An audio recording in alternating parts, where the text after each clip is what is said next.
Thanks, Carl. Big crowd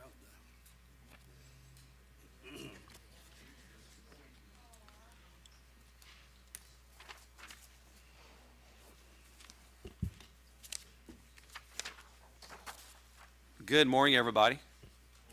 Welcome to the City of Madison Board of Public Works and Safety. Today is Monday, March the 20th, and we are also recording this meeting for broadcast on the City of Madison YouTube channel, where you can view it live or after the meeting. Melissa, may we have a roll call, please? Yes, sir. Carlo? Here. Eaglin? Here. Courtney? Here. Board, if you had an opportunity to review the minutes from the March 6th meeting, if so, we'll entertain approval of the minutes, please. I make a motion to approve the minutes as written for March 6th meeting. I'll second that motion. Any discussion? Hearing none, all in favor, please say aye. Aye. All opposed? Thank you. Board, you have an opportunity to review the claims for this week. Mayor had an opportunity to review the claims. With that, I'll make a motion that the claims be approved as submitted. I'll second David's motion. Any discussion? All in favor, please say aye. Aye. All opposed? Thank you. Moving on to unfinished business, we have the fire department SOPs that had been previously tabled. Not sure if our chief washer is here. We've had some discussion about the SOPs. I'd like to make a motion that we refer the SOPs to back to the steering committee for further evaluation. Mayor, I agree with your assessment on that. Our fire company now is in the process of reviewing them, and I think the other fire companies are also in the process of reviewing them. So I'd like to see them go back to the committee for further review, and then before they're submitted back to us for final approval. So. Okay, so I have a second on the motion. Do I have a second? Okay. Any additional discussion? Comments or questions? Hearing none? Please come to the podium if you have questions. SOP. Standard, identify yourself, please, Kathy. Kathy Hale. I just wonder what SOP is. Standard operating procedure. Okay. Thank you. Any additional comments or questions? Hearing none? All in favor? All right. Aye. Aye. All opposed? Thank you. All right, moving on to the matter from the last meeting, order to demolish and remove multiple unsafe structures on Moody Park Lane. I'd like to reconvene the hearing from March the 6th and invite our building inspector, Landon Ralston, to the podium, please.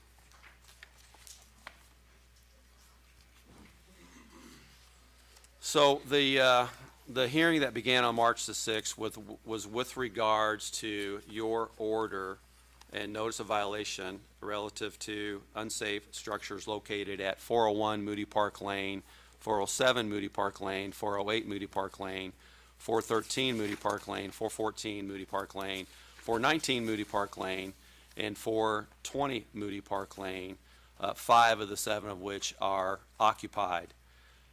Anything in addition to add, Landon, relative to your order and the discussion from the last hearing? The only thing to add is that Mr. Cunningham did pick up a demo permit for 408 Moody Park Lane on March 15th, 2023. It was approved for Okay. demolition of 408 Moody Park Lane. Okay. That's the only update. That's the update. The property is located in a floodplain. Inspection warrants were issued by the Jefferson County Superior Court, found probable cause to justify the inspection of the buildings. That was on February the 7th. Earlier February, you issued stop work orders after determining that work was being done in violation of city or state building requirements. And do you know if the homes remain occupied? Yes, as far as I know, they remain occupied. Okay. Okay. Anything else to add, Landon? No, sir. Okay. Mr. Cunningham, I think you're here. Is there anything you'd like to add, sir, if you'd come to the podium?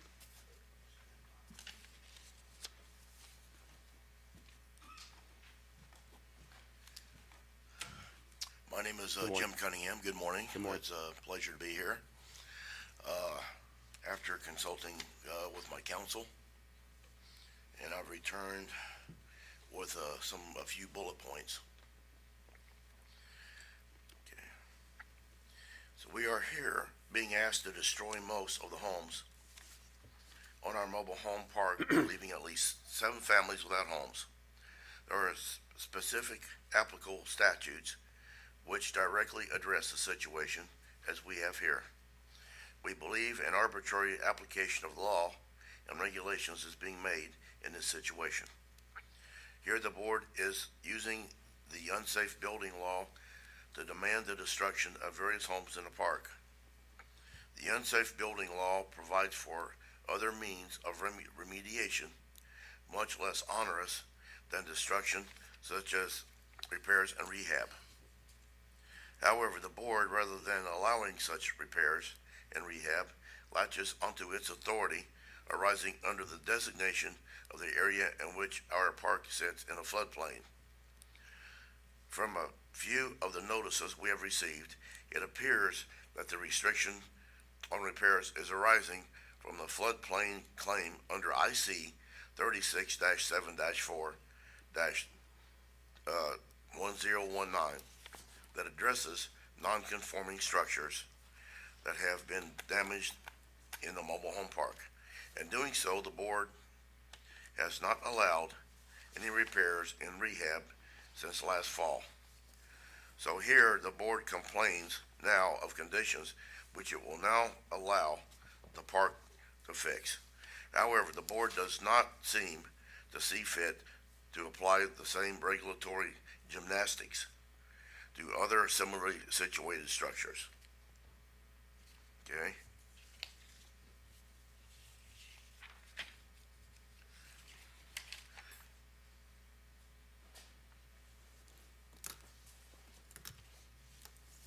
This is your floodplain maps.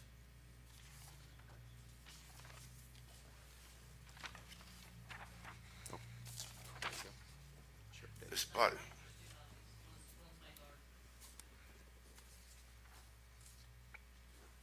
One of these similarly situated structures is the new construction that was allowed across the alley at Saddle Tree Lane. You'll notice the large white rectangular structure on the map. Most of you will recognize that as Royer Manufacturing and how the floodplain cuts through its main building. And then the new addition to that building almost completely encompasses the new construction on that building, right through the main part of the floodplain. Despite it being clearly in floodplain, as you can see, floodplain maps construction allowed. The construction was allowed, and this construction exacerbated water control issues in the area. There is no longer means of the absorption of water due to the parking lots, etc. Creates greater runoff without appropriate safeguards having been required. In fact, this includes, as you can see from the photo, a hole that was created, wastewater runoff that has been repaired and instead has simply had a large iron plate thrown over it.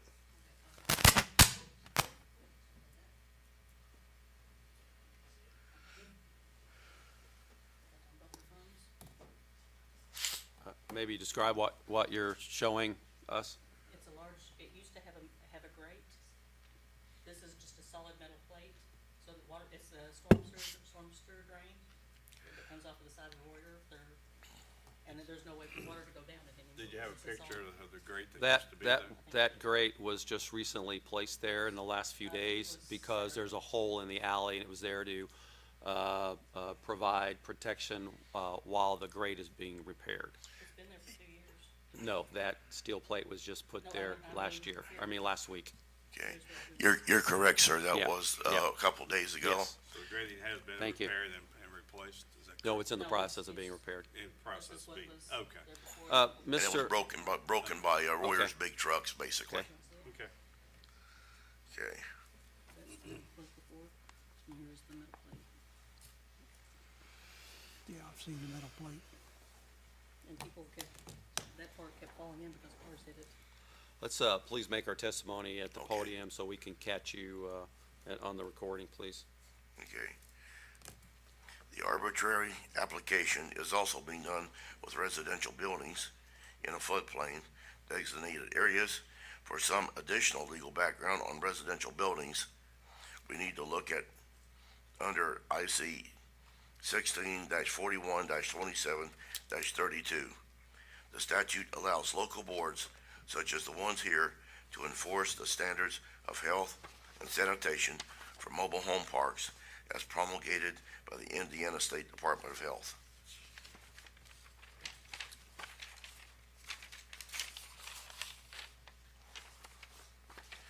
Under subsection C of the statute, it provides clearly that the governmental body such as this board may not otherwise regulate a mobile home park regarding habitability or minimum housing conditions unless that regulation is applied in the same manner to other forms of residential housing in the jurisdiction.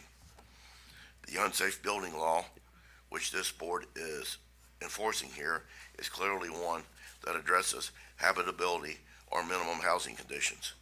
Further, it is clear that the floodplain and historic preservation references in IC 36-7-4-1019, subparagraph E1 and 2 are to requirements or restrictions, and as such is a regulation as defined under Indiana Code 16-41-27-32, paragraph A. As such, Indiana Code 36-7-4-1019 requirements or restrictions must be applied in the same manner to all residential housing in the jurisdiction. It is not being done, but rather it appears we are being singled out. Repairs and renovations have been allowed at various other addresses within the floodplain area in which we are apparently situated. Okay.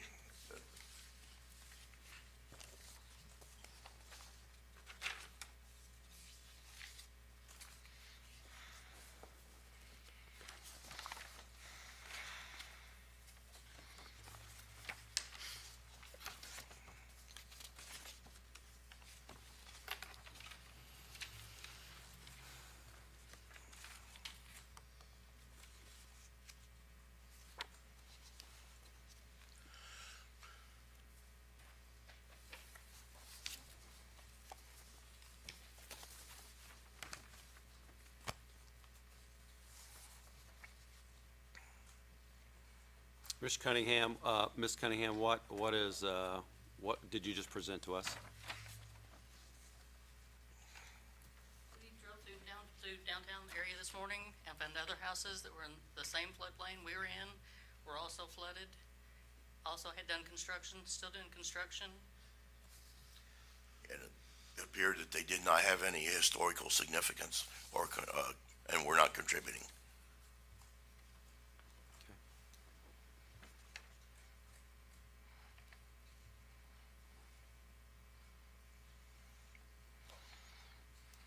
Further, the application of this floodplain concern has been spacious and arbitrary throughout the years.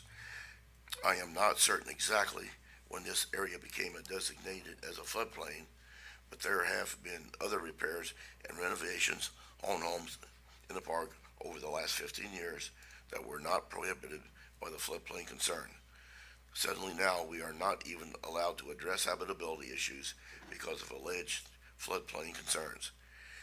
It certainly appears that the board may be in violation of 16-41-27-32 if it proceeds with its demands for demolition. In addition to these concerns that arise from the application of the regulations in the floodplain section being arbitrary, the board failed to follow its own rules in issuing the inspection warrants, as the warrants were not properly served. The warrants are only good for 48 hours and must be returned within 72 hours. We did not receive actual service of the warrant until the 48 hours had occurred from its issuance. We did not receive the warrant until after the inspections had occurred.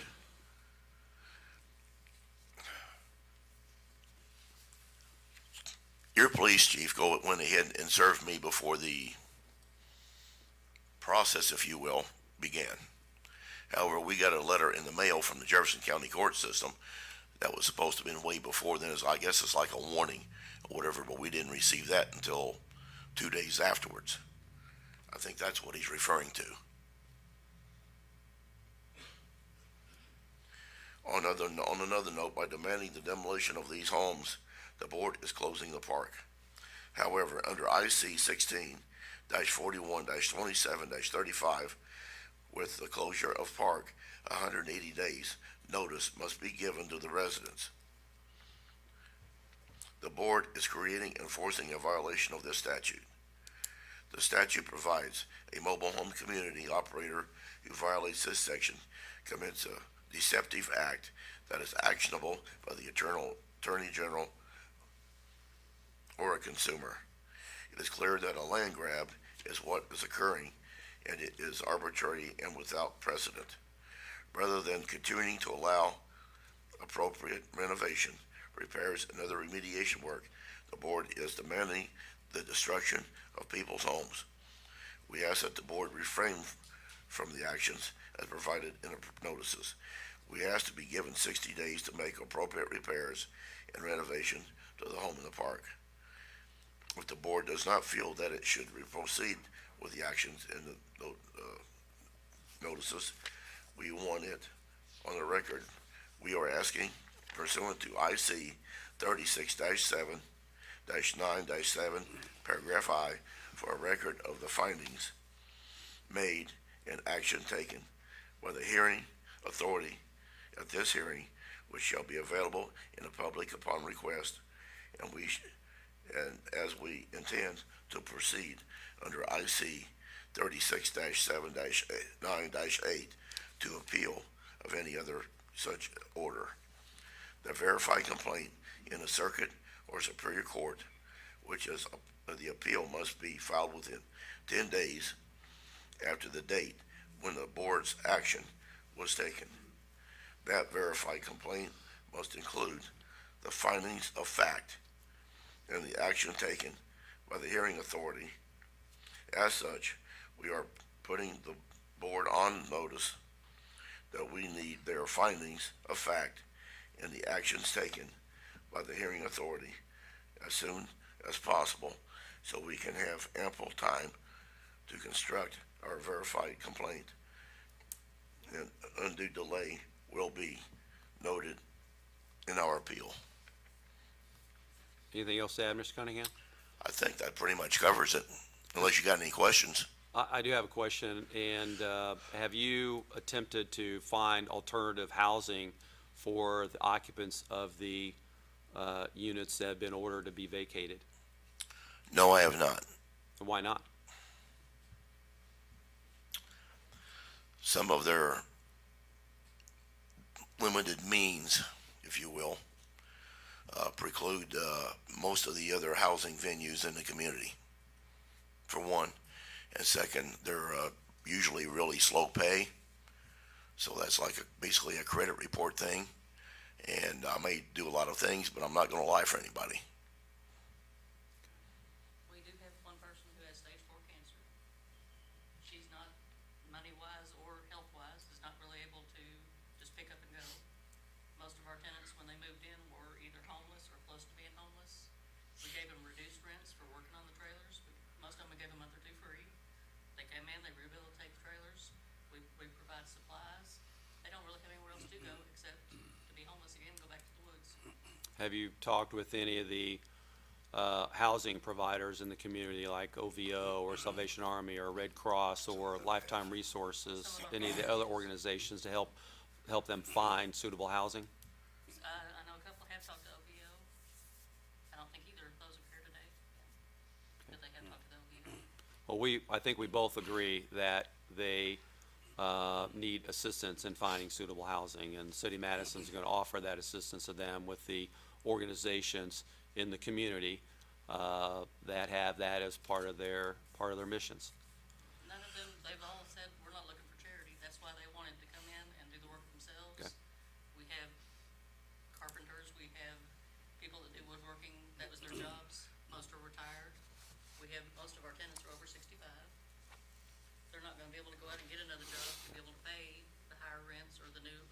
being built, there's no way they could get into those. And under Indiana law, if you're 60 years or older, among other things, you're what they call a endangered adult. Mr. Cunningham, since the stop work orders were issued by the City of Madison Building Inspector in early February, have you completed the work on the mobile homes in question? No, sir. Okay. They have done some painting, they haven't done anything structural, but we are tearing down 408, it'll hopefully be done this weekend. And and we looked at it as, kind of a win-win, where they help us by getting the units back in shape, and at the same time they get reduced rent or no rent for a period, and they're no longer homeless. So that was kind of, like I said, kind of a win-win situation that we try to promote. I know I've mentioned this before about what the unsafe building laws intended to do, but I'll just like to put this back on the record again too, and this is from the Indiana State statute about the public policy that's behind enforcing unsafe building laws, because I think it's very relevant in this and many other instances. And here's what it says. In Indiana, especially in urban areas, there exists a large number of unoccupied structures that are not maintained and that constitute a hazard to public health, safety, and welfare. There's probably about another 8 reasons here cited in the state code, but I think the punctuation mark on the importance of a community being diligent in eliminating unsafe structures is this. In recognitions of the problems created in a community by vacant structures, the General Assembly finds that vigorous and disciplined action should be taken to ensure the proper maintenance and repair of vacant structures, and encourages local government bodies to adopt maintenance and repair standards appropriate for the community, and deal with unsafe buildings. And unsafe buildings are those that are in an impaired structural condition, that are a fire hazard, a hazard to public health, a public nuisance, dangerous to persons or property because of violation of the ordinances and the building condition or maintenance thereof, vacant or blighted and not maintained in a manner that will allow human inhabitation, occupancy, or use under the requirements of statute or this ordinance.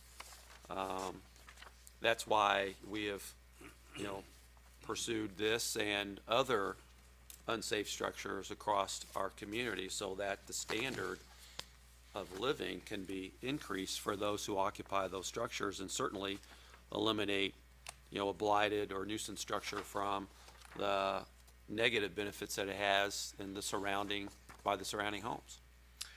I can appreciate the reasons put forth.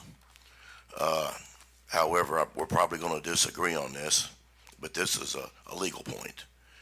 It's my understanding that you've got structures that encompasses everything else, including manufactured structures. However, even manufactured structures, there's an exception to mobile homes. And then you're getting into federal HUD and all that. So then you got federal HUD, and it's intertwining with the state laws, that go into it. Sure. But that's how that works, and I'm going to let my council and the Indiana Manufactured Housing Association address that. Okay. We'll have an opportunity to debate the legal facts surrounding our ability to enforce our building codes. Board, do you have any questions or comments for Mr. Cunningham? No. Mr. Cunningham? I had one question. That in your statement, you referenced the city was conducting a land grab. Would you define what you mean by? It's my understanding that Royer Manufacturing wants my land for some expansion or whatever. And at any rate, my presentation was prepared by my counsel from Mr. Carl Becker from Indianapolis. He's also the attorney for the Indiana Manufactured Housing Association. And some of the statutes that I referenced, he basically wrote. And the organization's the one that got it put through the General Assembly. I think Dave's point's a good one, and I'll make a final point here too, which is we're not closing the mobile home community. What we're doing are dealing with the unsafe structures that are inside the mobile home community, sir. Anything else to add, Mr. Cunningham? I can't think of anything. Okay, thank you for being here today. I appreciate it.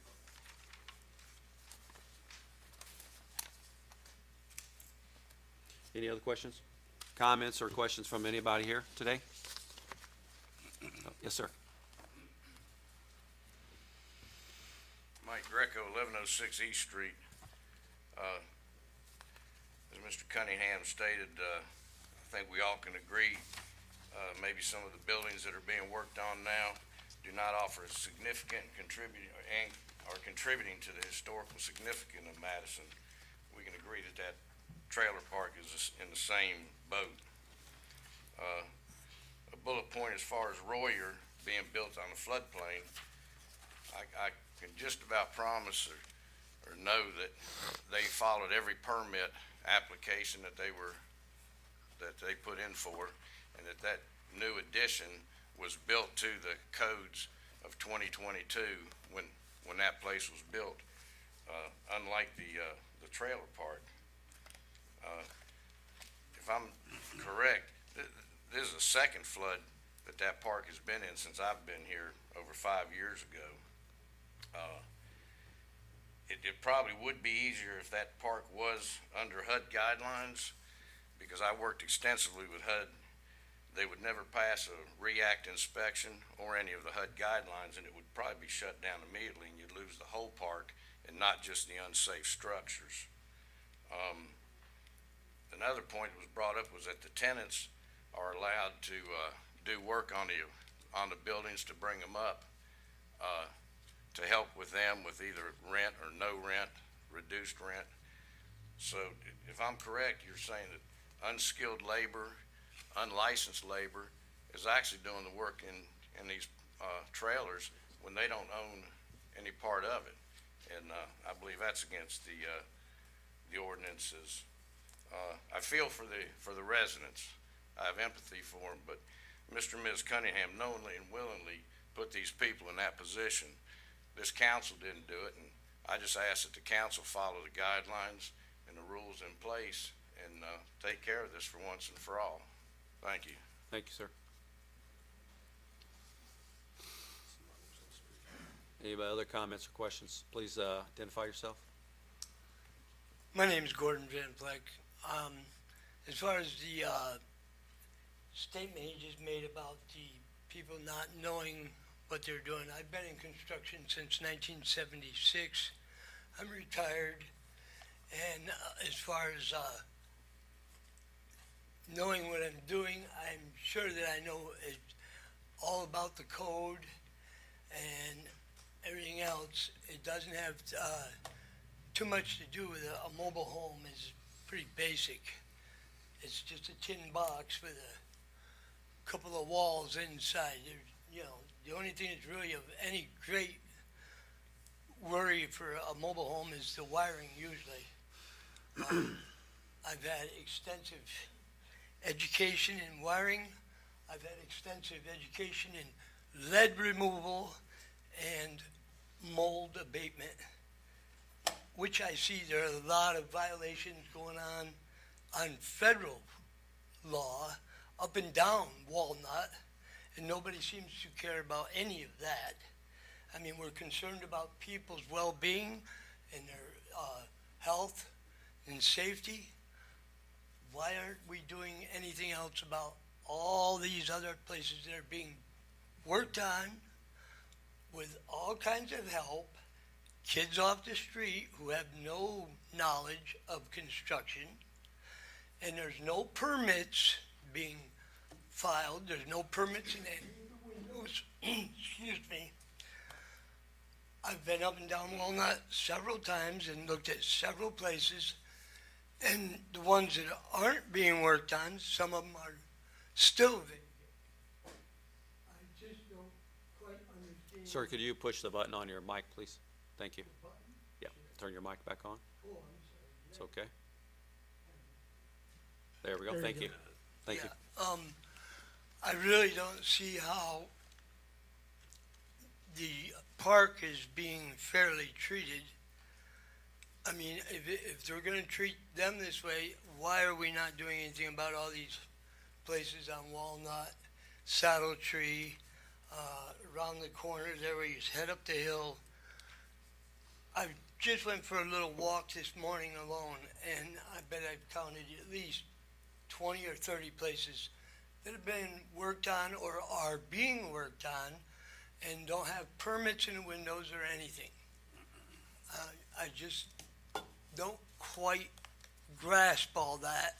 I mean, I understand this man behind me wants to promote a good housing project and probably a fair one at that. But it's not always that way. People don't always have the means or the money to move into a place that's gonna cost them $2,000, $3,000 up front. I mean, I'm on my social security now, and I personally couldn't afford that. I'd have to go, well, I am still working. But I just don't see how the rest of the people who are living there are gonna be able to do anything else but be back on the street. Thank you for your time. Thanks, sir. Any other comments? Yes, sir. Mike Greco again. I stand corrected. I'm not questioning anybody's skill. What I should have said was a licensed contractor that is legally supposed to do the work. Okay. I'm sure this gentleman here has extensive knowledge on things, but I'm talking about licensed. Thank you. Thank you. Anybody else like to add something before we close the hearing and move on? Okay. Again, my name is Jim Cunningham, reapproaching the board. A lot of the work and stuff I look in on, make and direct. As far as my background is concerned, I've got an associate degree in construction from Ivy Tech. I've got a 4-year carpenter's apprenticeship through the Carpenters Union, including I did have an active welding certification. And I've been doing maintenance on mobile homes and residential structures for years, off and on. And for about 4 or 5 years, I was up at Lowe's, and I was the one person in the whole store they trusted me with a position of being the electrical pro and the plumbing pro. When anyone in the store had any issues, I'm the one they came to.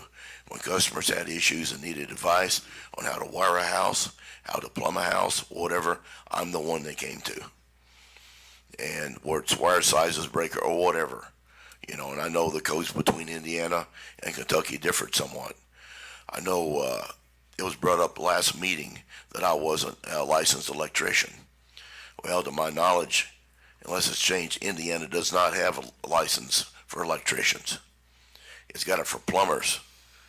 Kentucky is the opposite. I mean, they license plumbers. They license electricians, but not plumbers. So over there, you can drown them, but you can't electrocute them. Over here, it's reversed.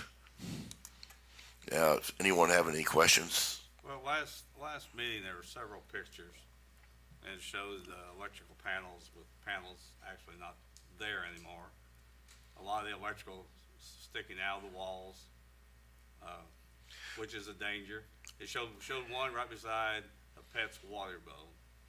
I'm looking at the pictures we had remembering the pictures we had last month. And with the pet being there, that tells me that there are people living in there. And this is unsafe, and it's dangerous, and it's a fire hazard. And I don't want anybody to burn up because I didn't stop these conditions. It bothers me a lot to know that people in there could die. And they've been flooded twice, am I correct? That is correct. And in response to that, the codes on mobile homes back in the late 60s, 70s, and 80s were quite a bit different. I believe the current code is if you're within 6 feet of a water source, which means bathrooms and kitchens, you have to have a ground fault. The mobile home that I live in is a 1980, it was 84 model. It was built in 83 under the codes of that time. And my kitchen does not have a ground fault in it. Is it not true that if you remodel, that you need to put in the ground faults in the areas that you're working? The bathrooms, the kitchen, they should all have ground faults, true? My bathroom has a ground fault there by the sink. The kitchen does not. And the other structures, how many of those have you installed? You talking about, Talking about the other structures, 407, 401, 413, 414, 419, 420. How many ground faults are in those homes? I don't think there's any. Okay, thank you. And in addition to that, I think 401, I don't believe it has any either, and it's a 1971 vintage. Don't you think you should have? Well, probably, maybe if you're looking at new codes. Well, there's a reason for those, and it's to keep you from getting electrocuted and burning down. It gives Your home. it gives it another place to go in case there's a short. That's true. And let me just pause the conversation on this. We're not here, questioning about the qualifications or certifications or licensing of people doing work on the trailers. What we're here is talking about doing work on the trailers without the required building permit and the continued unsafe nature and inhabitability of the structures. So I know there are a lot of the conversations lately have been surrounding who's qualified to do the work inside there relative to the orders by the building inspector, stop work orders that were issued early February that were disregarded, and then that resulted then in the inspection warrants in middle of February that then resulted in the notice of violation and public hearing on February the 23rd, and then the countless nuisance violations, that preceded this action. So today what we're taking action on or is learning about discussion of the notice of the violation of public hearing to vacate 5 of the 7 unsafe structures, or 7 unsafe structures here that's been determined by our building inspector.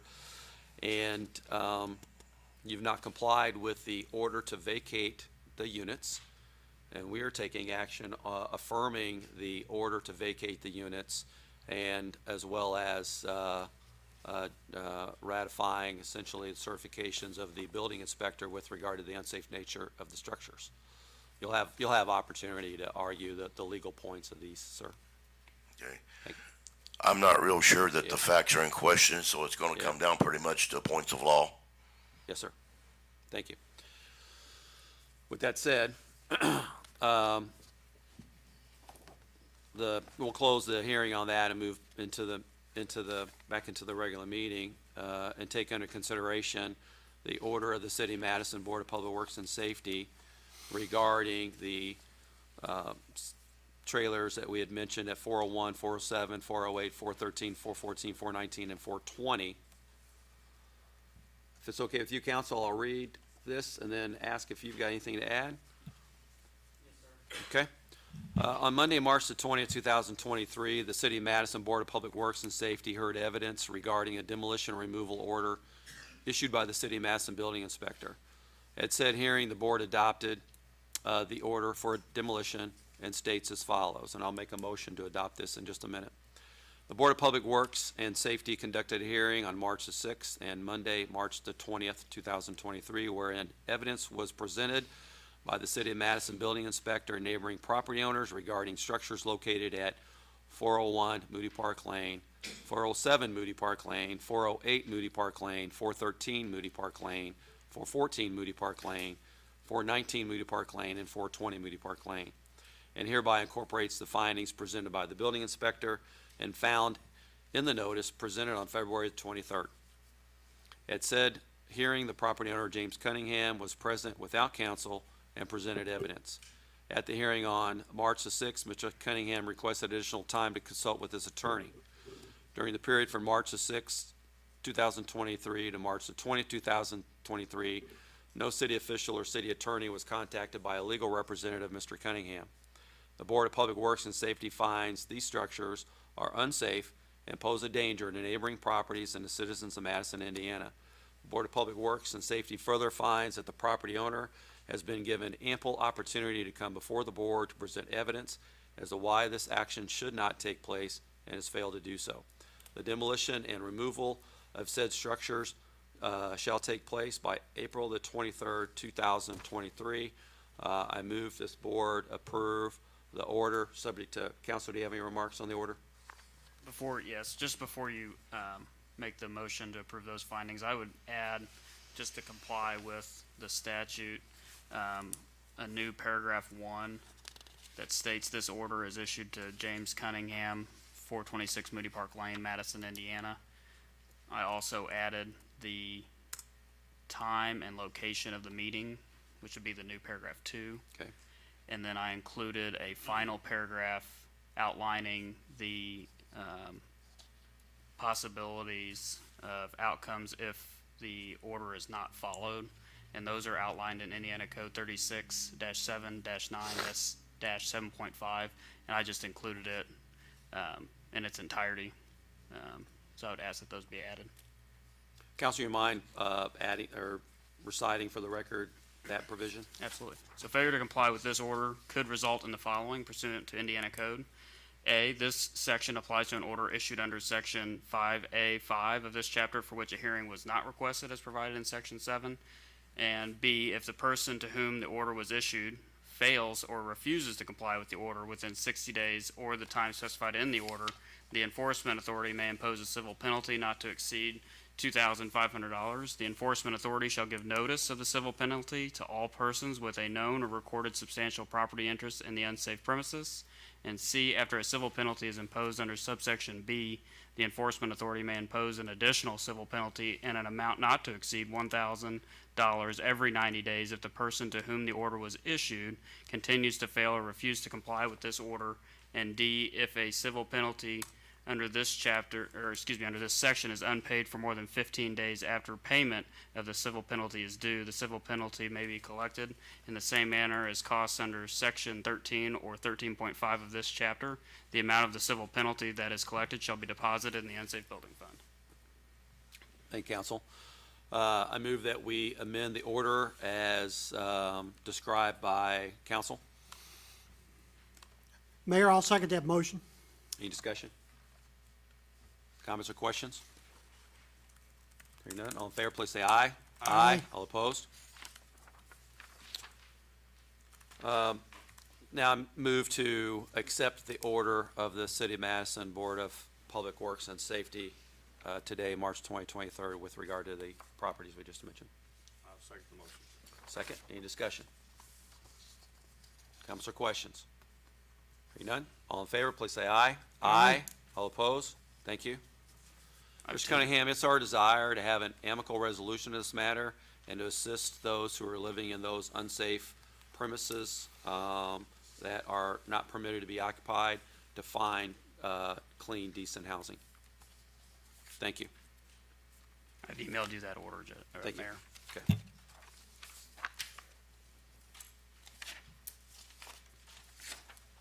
Thank you, guys. Okay.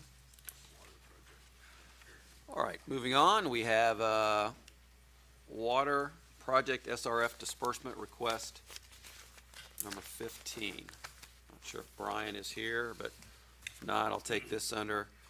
So we have a typical SRF disbursement request form as we've done in all the other prior draws, and this is in the amount of,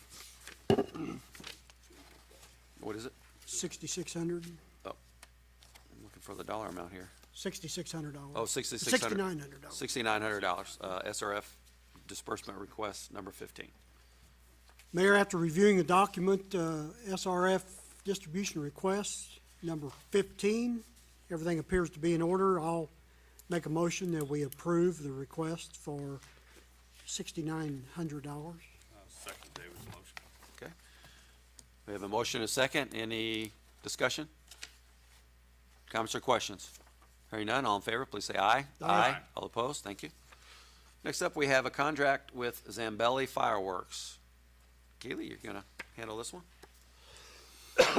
Yes, I'll be here instead for Hannah Beacon. Maybe describe what this is. Apparently, it's for our 4th of July weekend, City of Madison fireworks extravaganza. It is. It's the same thing we have every year, and I don't believe the contract has changed, but I could stand corrected because Hannah is not here, and she's the one who's been working the contract with them herself. This is a contract with Zambelli Fireworks, excuse me, for $30,000. And as in prior years, I'm assuming you guys are still working or traditionally work to raise funds, and through the generosity of our businesses and donors across the community are able to provide this. Yes, that is true. We work to get all of our City of Madison events and festivals fully funded, if possible, by the community members. Fantastic. Madison's version of Thunder Over Madison, It's better. is that correct? It's even Yeah, better. Yep.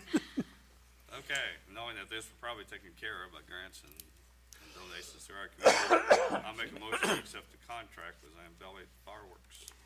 I'll second that motion. Any comments or discussion? Hearing none, all in favor, please say aye. Aye. All opposed? Thank you. Thank you. Next up, we have a grant agreement between the City of Madison and Indiana Department of Natural Resources with regards to next level trails. Tony and Emily. Good morning, Board of Works. I would like to introduce Emily McKinney, the new Associate Director for Economic Development, to discuss this project.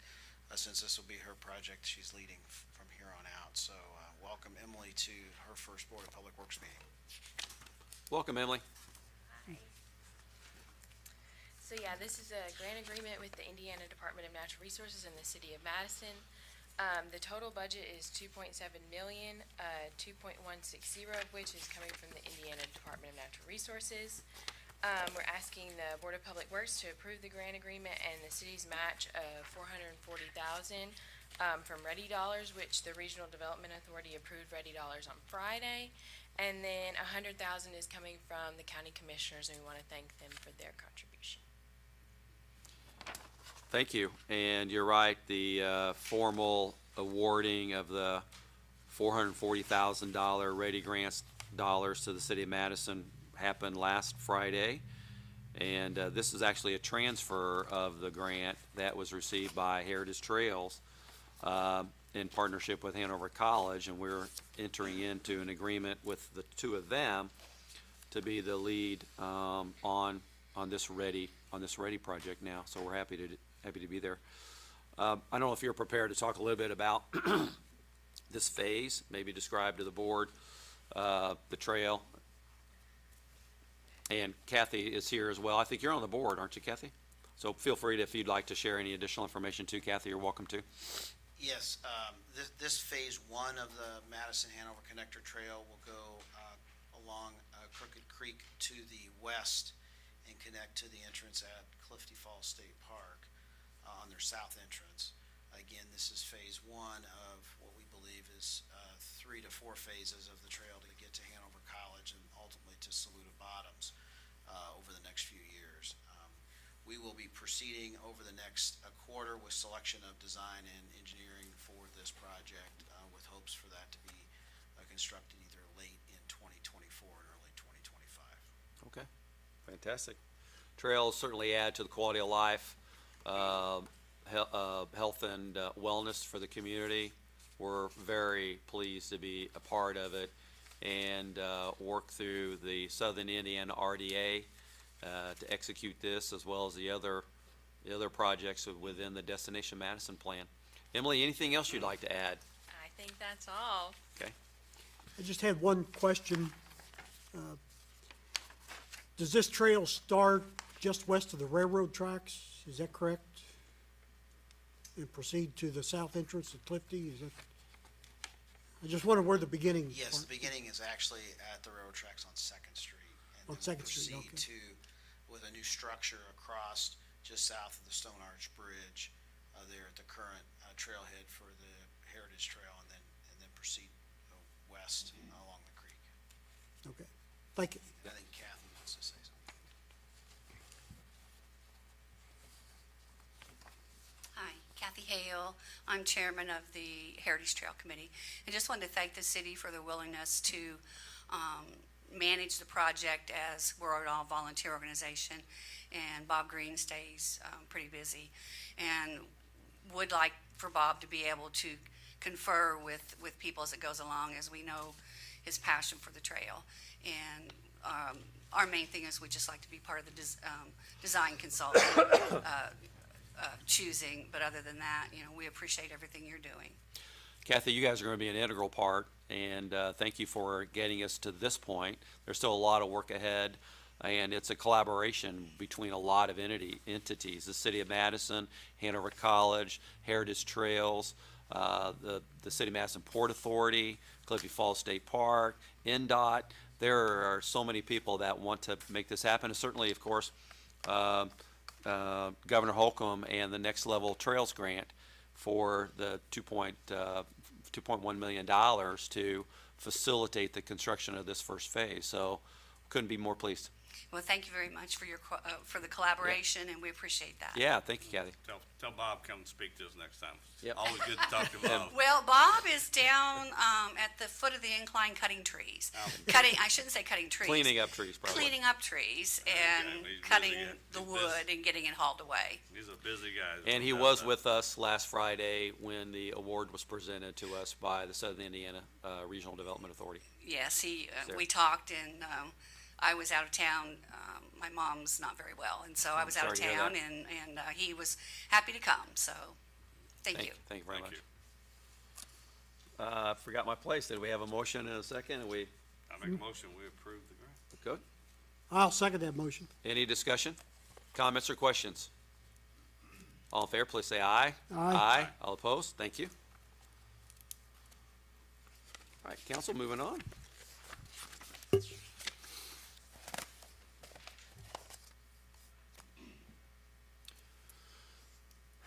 Resolutions?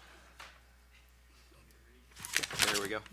Fell asleep at the wheel. Come on, Joe. Resolution 9B, a resolution of the Board of Public Works regarding a street closing for Trinity United Methodist Church worship in the park. Come on up here. There's been a request filed by Reverend Doug Walker on behalf of the Trinity United Methodist Church for a street closing in connection with the church's worship in the park to be held on every Sunday from April 1st through November 1st, 2023. This resolution would resolve by the Public Works and Safety of the City of Madison that the southbound lane of Broadway Street between Main and 3rd shall be closed from 10 a.m. to noon every Sunday, beginning April 1 through November 1. Be it resolved by the Board of Public Works that that said street as closed shall be under the supervision and control of the Trinity United Methodist Church at the times noted above for the year 2023. Good morning. Morning. Doug, Reverend how are Doug you? Walker. Excuse me? So I'm Reverend Doug Walker. I know. Good morning, Reverend Doug. How are you? All right, how are you? This is thank you, I'm fine. This is a similar resolution to what we had passed last year, I believe. It is. It's exactly the same. Exactly the same. Dates might be different, but it's the same. And it's, I think it's perfectly fine, and it's, if you've not been able to participate in one of the outdoor services for Trinity, you should do that, particularly on a really nice day. It's very nice. Did you have any issues or anything last year during any of these? No. Blockade stayed up and nobody moved them on you or anything No, like that? well, because we're only closing half, we only put one Okay, yeah, barrier up. right. It's really just to slow them down. Okay. We call it a half close. Okay. So people can park, our people, other people can park, But no issues then? no issues, no Very issues. good. Well, with that, I'll make a motion, we approve resolution number 9B-2023. I'll second that motion. Any discussion, comments, or questions? Hear none, all in favor, please say aye. Aye. All opposed? Thank you. Doug, thank you very much, sir. Thank you. I do have a certificate of liability insurance I'm supposed to give to somebody. This way, right? Give it to With Melissa, your- and we'll make sure our streets There you go. department gets it. Thank you. Thank you. Next up, we have a resolution with regard to the closure for Bassett Riverfront Development Committee. Resolution number 10B, 2023, a resolution of the Board of Public Works regarding a street closing for Madison Riverfront Development Committee. There's been a request filed by, I'm not going to say this last name correctly. We're just going to say Josh, on behalf of the Madison Riverfront Development Committee for a street closing in connection with its Weinstein and Barrel event to be held on Saturday, June 17th, 2023. be it resolved by the Board of Public Works and Safety that Vaughn Drive between West Street and Broadway Street shall be closed on Saturday, June 17th from 2 p.m. to 10 p.m. Be it further resolved that said street as closed shall be under the supervision and control of the Madison Riverfront Development Corporation at the times noted above for the year 2023. Welcome, Josh. Hi, Mr. Coonsey. Mr. Coonsey. I'm Josh Coonsey. I'm here representing, excuse me, River Park Development Committee, or excuse me, Riverfront Development Committee. This is the same event that we've had the last 6 years. So we're doing this closure on Vaughn Drive for the 10th. That's set up at Lamplighter Park from the hours of 2 to, the actual event's from 4 to 10. We're closing it 2 hours prior to that for early reception. You get bigger every year, don't you, with this event? A little more popular? We hope so. Yeah. That's the intention. All I would ask is, you notify the restaurant on the river? Yes, sir. Yeah. Yeah, we will. That's So- the new owners, I'm assuming. Yes, yes. We will. So, We made so signs that they know what's going specifically on. for them. Yeah. Yeah, good. It's a great event, and it's for a fantastic purpose. The last 30 years, you all have made a remarkable investment in transforming our riverfront from a industrial riverfront to one that really prides itself on being fantastic for outdoor recreation and is literally the envy of the state. So Well, thank you for all that work, Josh. We appreciate it. All right, I'll move that we approve Resolution 10B-2023. I'll second that motion. Any discussion? Comments or questions?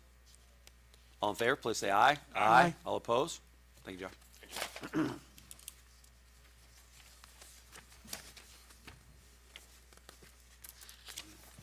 Resolution 11B 2023, a resolution of the Board of Public Works and Safety regarding street closings for the Molly DeTillo 5K Run and Walk.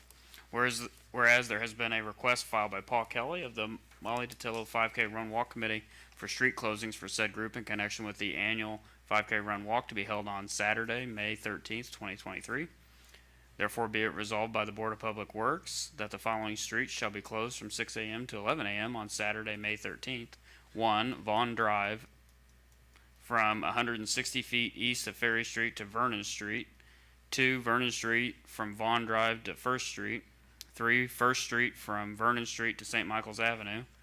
4, Second Street from Vernon Street to Broadway Street. And 5, Broadway Street from First Street to Vaughn Drive. Be it further resolved that said streets as closed shall be under the supervision and control of the Molly DeTillo 5K Run Walk Committee at the times noted above for the year 2023. Mr. Kelly, good morning.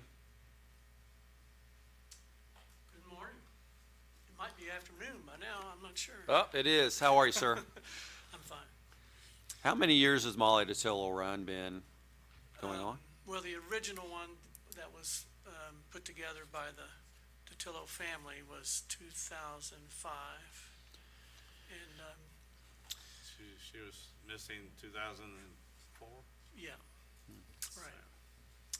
So we've really, one thing I'm really proud of was, of course, there were over 900 people that came in 2005, and it was more like a prayer vigil, Yeah. actually. And then prior to that, Tim Hoffman and Company, they had a great up on State Park for good reasons, but they all got tired and they were ready to quit. And so I heard about that, and I talked to the Girls Inc. and said, you all ought to jump in and take that, and they did it for 6 years. And then, but they were not gonna do it anymore. And on 2005, they were not gonna do it anymore, so, 2006. And, so I called Celestra DeTillo and said, are you all gonna have another Molly run? And they said no, but it was just too much. And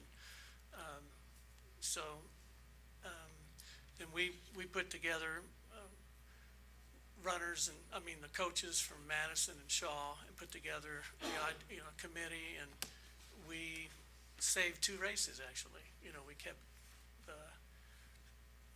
Tim Hoffman's whole design of having young folks run, and of course Molly ran, she won the mile race as a second grader, running against first, up to fifth graders.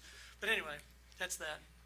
Well, And your I proceeds. knew Molly and her family and brothers and sisters, and something very good has come out of a horrible tragedy, and I'm glad that this race continues, and it's fantastic for preserving her memory, but also for the youth in our community.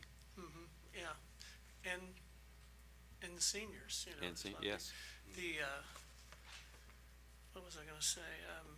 Which organizations do your proceeds go to, Paul? I know that Yeah. several that you all help.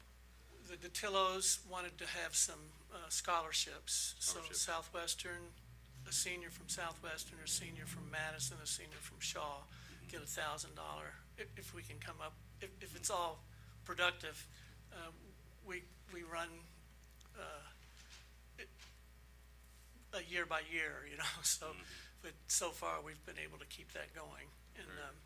And then Shaw gets, they get a percentage, and it's basically 30% for the, it's 30% for the scholarships, 30% for I forget how that breaks down. Never mind. All goes to good cause. Yeah, well, Good causes. that's right. It goes for the That's running amazing. programs at Madison and Shaw, and then plus the scholarships. I make a motion, we approve resolution number 11B-2023. I hope this continues on, Paul. I know you put a lot of work. put a lot of heart into this, Paul. Thank you. Was this okay? It was fantastic. Okay, good. Yes, sir. I just got a question about item number 1, Vaughn Drive from 160 feet east of Ferry Street. Should that be west of Ferry Street? We usually leave the, It goes into through the Entrance to campground and the- turns around, doesn't it? Yes, it Yeah. does. it does go in the campground? Yeah. Okay. I'm surprised you didn't know that. Didn't you run it last year? I didn't see him there. I wouldn't, if I ran it last year, I wouldn't be here today. All right. It's a great course. So, we have a motion and a sec. Did you second it? I'll second, Yep. yeah. Any discussion? Anything else, Dave? No. You're still invited to participate in this year's. Yeah. We need Maybe volunteers. With me. I could walk. We need volunteers. It's a great event. Any comments or questions? Hearing none, all in favor, please say aye. Aye. All opposed? Thank you, Mr. Kelly. Thanks, Paul. All right, I'd like to invite Nicole Shell to talk about this quarter's PACE Awards and extensions. So Tammy put them in a different order today, so we're gonna start with the extension if that's all right. Okay? I have an extension request by Brian Marshall for his project at 411 Dowell Street, for an extension of 2 months. This project was awarded a $25,000, dilapidated structures grant. He's received half of that, and is asking for his new deadline be, May 21st, 2023. The reason for the extension is the windows were delayed in shipping, causing a delay in the construction. Done a lot of work to that place. I've toured this property and it's almost a brand-new home. It's, really happy for and grateful for his investment. I'll move that we approve the extension for 411 Dow Street. I'll second the mayor's motion. Any discussion? Comments or questions? All in favor, please say aye. Aye. All opposed? Thank you. Thanks, Nicole. And then I have one final report for you. Marcus Gray completed a $7,500 grant on 215 Ferry Street. Work included tuck pointing, additional masonry work, as well as shoring up the structural staircase that is on the south of the building. Done a lot of work. Looks Yes. good. Yep. He also painted the building a new bright white coat. Looks great. His PACE grant has been completed according to his agreement. And again, the award would be $7,500. I make a motion, we approve the PACE final for 215 Ferry Street. I'll second that motion. The Grays have made an enormous investment in the East End. Really grateful for all of that, and that's just one of the several structures they have brought back to life. So, any discussion? Any comments or questions? All in favor, please say aye. Aye. Aye. All opposed?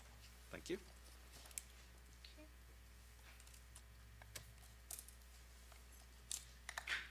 Next, getting into the second round of PACE grants for 2023.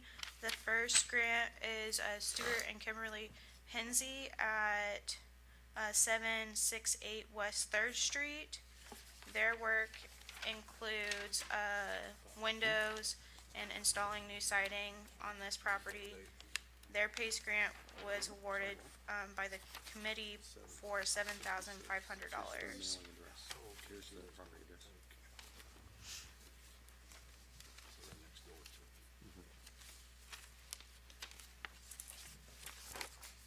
Second application is for Red Bicycle Hall, 125 East Main Street, for an award of $7,500. This work includes windows and gutters. And it looks like a little bit of mortar work around the windows.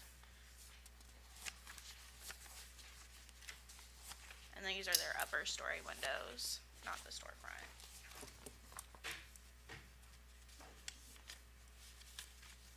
Next application is Madison Unlimited LLC for 526 Walnut Street for an award of $25,000. This dilapidated structure will receive a full remodel, including part demo, siding, mechanicals, and interior work.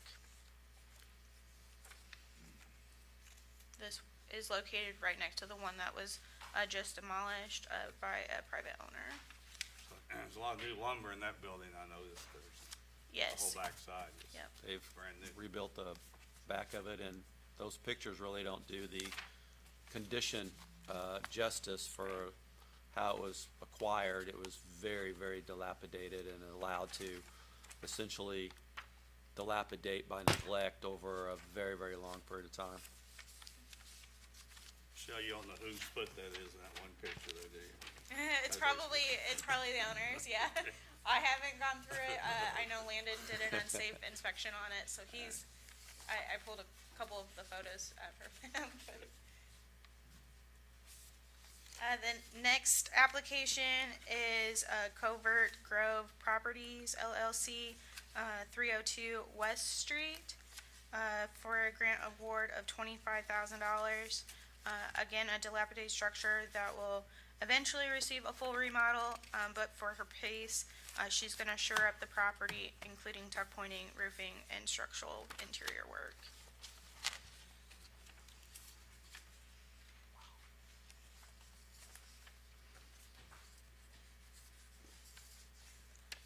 The next application is by the same owner, Covert Grove Properties LLC, another $25,000 grant for 304 West Street.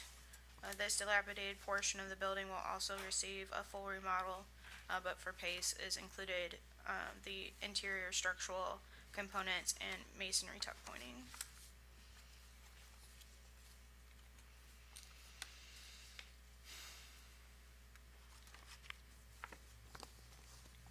Next application is for 111 East 4th Street, or legally referred to as 601 Mulberry Street, Bob Quorum and Link Ludington.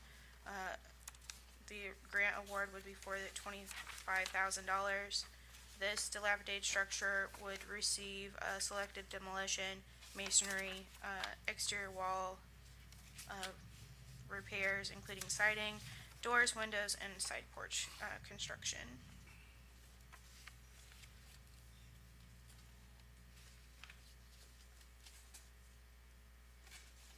And the final application application is Madison Christian Health and Development Services for 705 Walnut Street for an award of $25,000.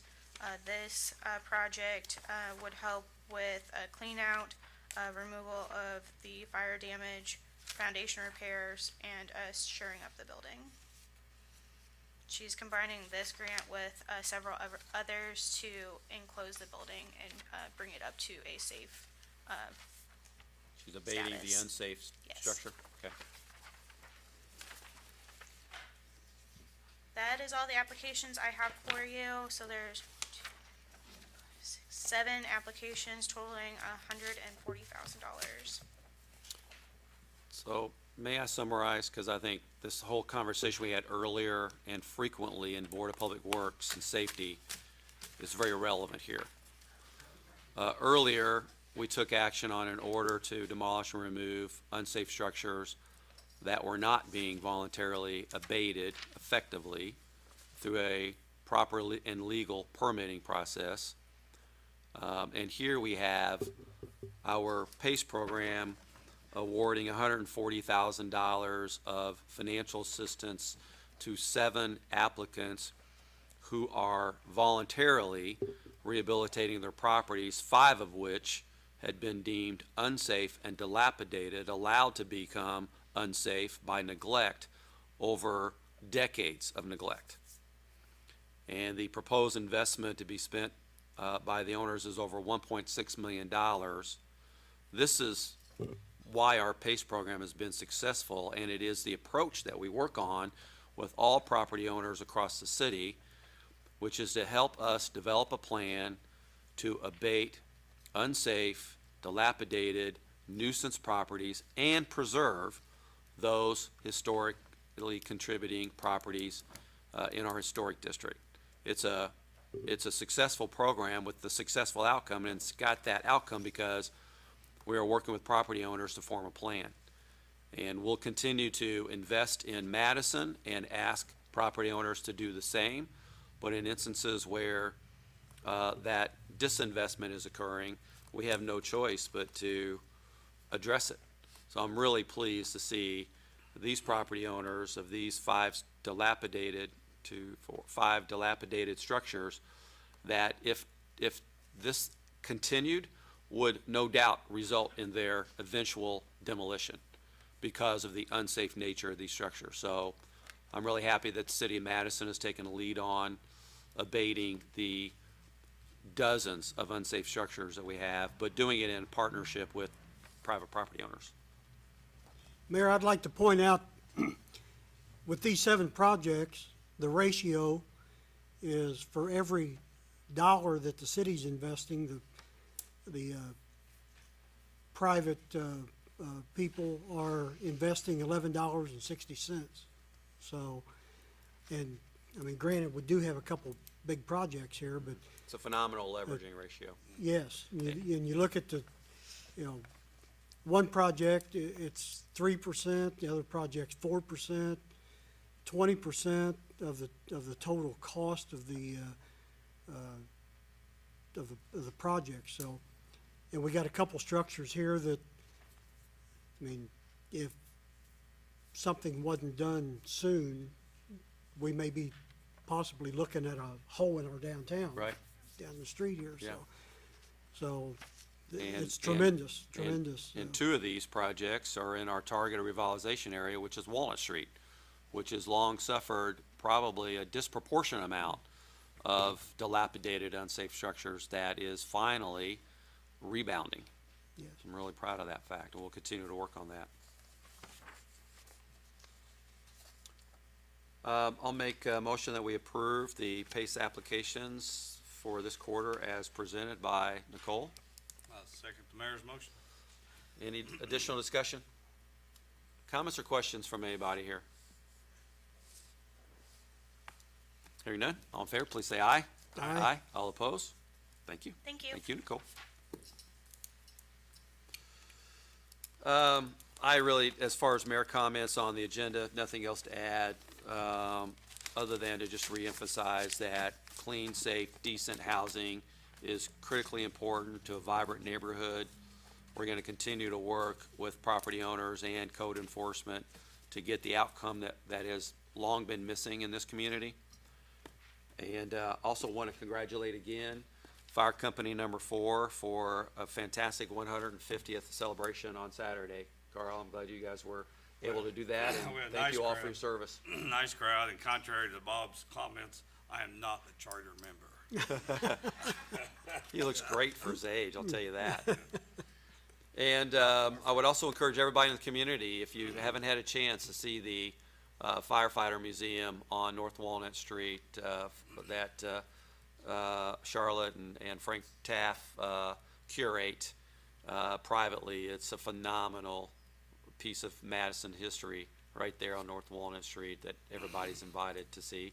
And then also, I was going to say, and also the book that David Taylor wrote about Madison's being the oldest volunteer fire department in the state, and also with one of the longest serving fire companies in the state. Fantastic book, and that's the first chapter in his writing of the history of Madison Volunteer Fire Department, and he had described to me that there's another